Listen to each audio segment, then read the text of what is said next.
Olá pessoal, tudo bem? Nesse vídeo eu vou fazer um resuminho, falar um pouquinho para vocês sobre os artistas renascentistas, aqueles que se destacaram na pintura, na escultura, nas artes, nas ciências, enfim.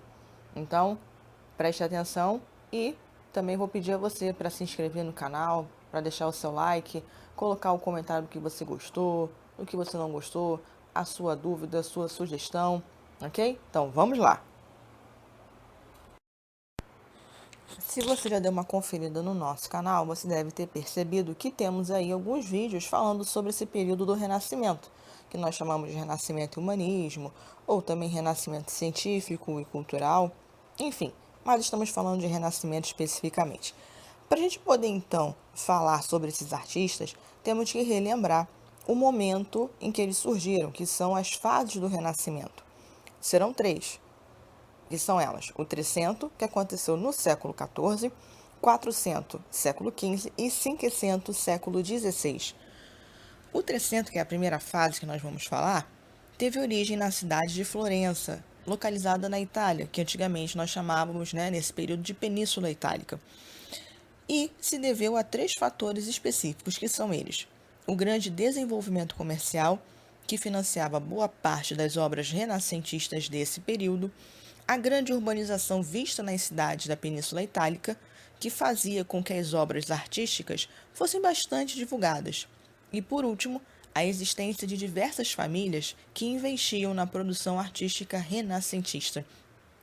E temos também como características desse período os seguintes pontos: o uso de temas da vida humana atrelados à religião, principalmente no tocante aos sentimentos e comportamentos, a utilização de elementos e estruturas da cultura greco-romana, a adoção do idioma italiano em obras literárias, possibilitada em grande parte pela influência de Dante Alighieri, que é um dos artistas que nós vamos falar daqui a pouquinho. Esse período do Trecento vai ser um período de transição para a arte renascentista. Além de Florença, uma outra cidade italiana, Siena, também se destacou como um grande centro cultural. Nesse período do Trecento, os artistas que vão se destacar serão os seguintes: Dante Alighieri, Giotto de Bondone e Petrarca. Vamos começar falando de Dante Alighieri. Dante Alighieri foi um escritor e considerado um dos grandes gênios da arte. Sua obra-prima, A Divina Comédia, ainda hoje, mesmo tendo sido escrita no século XII, é muito aclamada e respeitada, sendo ainda a obra responsável por introduzir a língua italiana na literatura, uma vez que os livros da época eram escritos em latim. Com o poema Divina Comédia, Dante Alighieri narra a viagem que ele mesmo fez ao lado do poeta romano Virgílio pelo inferno e pelo purgatório até chegar ao paraíso. Essa narrativa tem uma conotação medieval. Seu lado moderno, porém, está no fato de representar as pessoas que Dante encontrou no reino dos mortos, agindo como seres humanos comuns, sentindo amor, ódio, alegria, tristeza e outros sentimentos. Esse poema também tem características ao mesmo tempo medievais e renascentistas. Giotto de Bondone é o grande mestre do Trecento na pintura. Nas suas obras, as figuras começam a ganhar vida e movimento. Os rostos se tornam mais expressivos e os cenários começam a ter profundidade. Vários de seus personagens agem como seres comuns, o que era bem incomum na época. Petrarca, que foi poeta e humanista, nasceu em 1304 em Arezzo, na Itália. Foi considerado o inventor dos sonetos de amor. Ele também se destacou com a sua obra Odes a Laura. No Trecento, os artistas começavam a trabalhar em suas obras do naturalismo, que viria a se caracterizar em todo o período do Renascimento. O 400 foi o período do Renascimento em que houve um maior amadurecimento do humanismo, antropocentrismo, que são características da arte renascentista. Governada pela família Médici, a cidade de Florença, no período do 400, tornou-se o principal centro da arte renascentista. Os Médici foram importantes mecenas dos artistas florentinos, e entre eles nós destacamos Brunelleschi, Leonardo Bruni, Erasmo de Roterdã, Donatello e Botticelli. Filippo Brunelleschi foi pintor, escultor e arquiteto, além de ter conhecimentos aprofundados de matemática e geometria. Seu trabalho mais conhecido é a cúpula da Catedral de Florença, ou Catedral de Santa Maria del Fiore. O intelectual Leonardo Bruni foi um homem de grande importância do Renascimento, sendo também considerado o criador do método renascentista de tradução e um dos primeiros historiadores modernos. Ele possibilitou o aprofundamento da busca histórica de obras clássicas nas bibliotecas, realizada por humanistas, e também pela retomada de territórios árabes na Península Ibérica por parte dos cristãos. Nesse conjunto de coisas foram encontradas obras como de arquitetura de Vitrúvio, discursos de Cícero, assim como obras de Aristóteles, Plotino, Euclides e tantos outros. O livro Elogio da Loucura, considerada uma das obras mais importantes do Ocidente, é uma obra literária do renascentista Erasmo de Roterdã, que foi um grande pensador e teólogo que criticou aspectos da vida monástica. Sua forma de pensar o mundo caracteriza o momento do renascimento cultural europeu da época.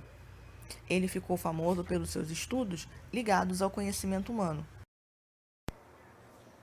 Donatello é considerado o primeiro dos grandes escultores renascentistas.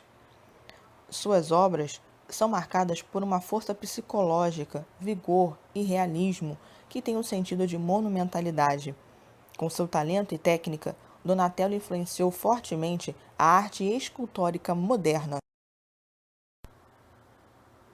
Um dos grandes destaques do período 400 foi o pintor Sandro Botticelli. Ele foi responsável por resgatar aspectos culturais e artísticos das civilizações grega e romana. Marcadas por um forte realismo, suas obras têm características religiosas e até mesmo mitológicas, dando a impressão de que as imagens estão em movimento. Dentre as suas obras destacamos O Nascimento de Vênus, A Tentação de Cristo e Inferno de Dante. No período do Cinquecento, a cidade de Florença perdeu a sua importância e Roma passou a ser o ponto principal do polo cultural do Renascimento. Entre os maiores nomes da pintura italiana no Cinquecento, nós temos Leonardo da Vinci, Michelangelo e Rafael Sanzio. A influência desses artistas marcou praticamente toda a arte ocidental até o início do século XX. Leonardo da Vinci foi pintor, escultor, arquiteto, cientista, engenheiro e inventor. Projetou armas, pontes e cidades e pintou obras como Mona Lisa e A Última Ceia, que continuam a ser objeto de admiração, estudo e debate. Seu conhecimento de anatomia, o uso primoroso da técnica da perspectiva e do jogo de luz e sombra, claro e escuro, fizeram de Da Vinci um dos maiores pintores de todos os tempos. O período cinquecento do Renascimento foi o auge de Leonardo da Vinci. Ele foi o responsável pelo desenvolvimento da botânica, da pintura, da anatomia e de tantos outros pontos. Michelangelo foi escultor, pintor e arquiteto. É conhecido como poeta do corpo pela forma precisa como representou cada músculo, ruga ou veia e pela plasticidade e força interior dos seus personagens. Muito jovem, com 23 anos, esculpiu Pietà e 3 anos depois, o colossal Davi, em um bloco de mármore com mais de 4 metros de altura.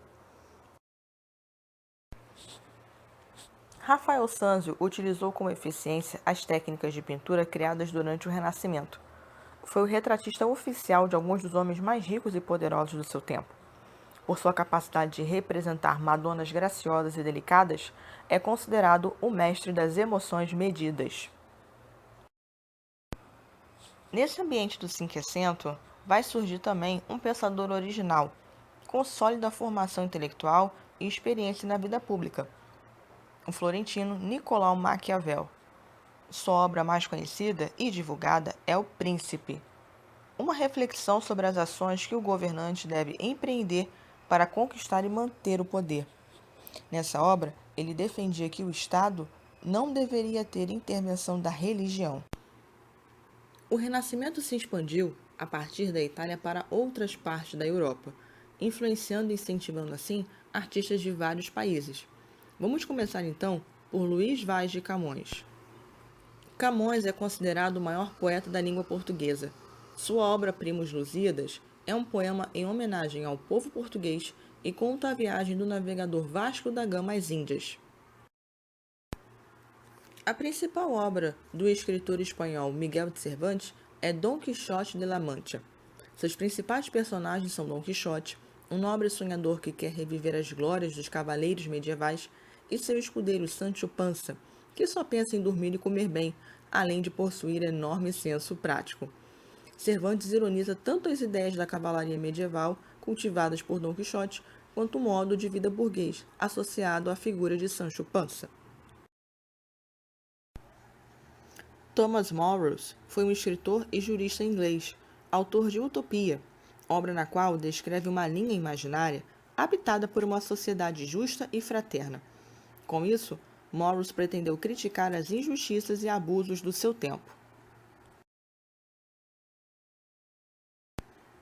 William Shakespeare também era inglês e foi um dos maiores autores das peças teatrais do mundo. Criou tragédias como Romeu e Julieta, Hamlet e Macbeth, comédias como Sonho de uma Noite de Verão e dramas históricos como Henrique VIII. Muitas delas foram adaptadas para televisão, cinema e histórias em quadrinhos. Em suas obras, Shakespeare aborda temas universais e propõe reflexões que continuam a despertar interesses e admirações. No campo da pintura, temos o pintor holandês Bosque, com suas pinturas O Jardim das Delícias, As Tentações de Santo Antão e A Nave dos Loucos, que mesclam fantasia e realidade. Temos também Pieter Bruegel, conhecido como o Velho, habitante da região chamada Flamengo, que é uma região hoje pertencente à Bélgica e parte da Holanda. Ele representou cenas camponesas e do cotidiano popular, como se pode observar na sua obra chamada Dança Camponesa. Albrecht Dürer foi o mais original entre os pintores renascentistas alemães. Dono de uma técnica primorosa, transmite em suas obras uma sensação de realismo, encantamento e magia. E no campo da ciência, temos Andreas Vesalius, Nicolau Copérnico e Galileu Galilei. Andreas Vesalius é considerado o pai da anatomia moderna. Até meados do século XVI na Europa, o que se sabia de anatomia humana era herança do médico grego Galeno, que viveu e trabalhou na Roma antiga. Andreas Vesalius, que nasceu na Bélgica, aos 23 anos, já era professor na Universidade de Bolonha, na Península Itálica. A obra de Vesalius revolucionou a ciência médica. Até então, ninguém havia feito uma descrição tão precisa e detalhada da anatomia humana. Sua obra se conserva atual em muitos pontos, apesar de todas as descobertas feitas posteriormente. Outro importante cientista da época foi Nicolau Copérnico, também matemático e físico nascido onde hoje é a Polônia. Ele descreveu os movimentos da Terra e formulou a teoria do heliocentrismo, que defende que o Sol é o centro do sistema planetário. Lembre-se que na época de Copérnico, os doutores da Igreja defendiam o geocentrismo, ou seja, a ideia de que a Terra ocupa o centro do universo e o Sol gira ao seu redor. Mas foi Galileu Galilei o cientista que comprovou a teoria do heliocentrismo, proposta por Copérnico. Por meio de um pequeno telescópio construído por ele mesmo, Galileu verificou que a Terra era apenas mais um astro entre milhões de outros. Concluiu também que a Terra efetuava dois movimentos, um ao redor de si mesma e outro ao redor do Sol. Na época, a Igreja defendia o geocentrismo. E por defender o heliocentrismo, Galileu foi julgado por um tribunal da Igreja e, para escapar da morte, negou sua teoria. Considerado o criador da física moderna, Galileu Galilei foi um dos mais brilhantes cientistas que o mundo já conheceu. Descobriu os satélites de Júpiter, os anéis de Saturno e que a velocidade da luz é superior à do som.